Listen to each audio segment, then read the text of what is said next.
Alam mo, na-realize ko, sa dami ng industriya na pwede mong pasukan, isa sa pinakamaganda para sa akin is yung network marketing. Bakit? Kasi dito, hindi mo kailangang sumipsip sa may-ari para umangat. Hindi mo kailangang manghila ng iba pababa para ma-promote ka.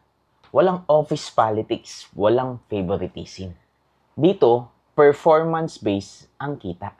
Kung nag-effort ka, may resulta ka. Kung nag-improve ka ng skills mo, sigurado mapopromote ka.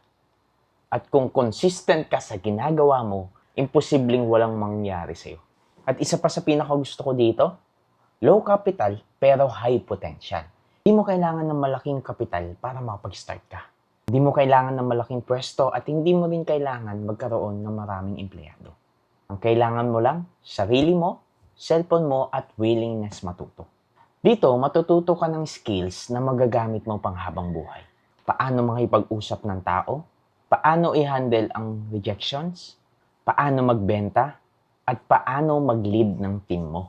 At kahit saan mo dalhin yung mga skills na yan, magagamit mo. Pero hindi ito madaling industriya.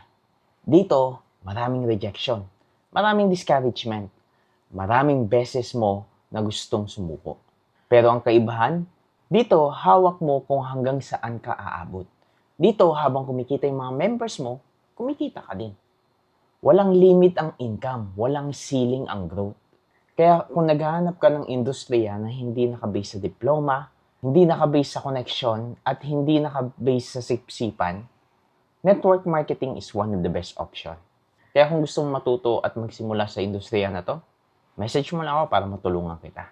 At kung may natutunan ka sa video na to, pakishare naman para mas marami pa tayong matulungan.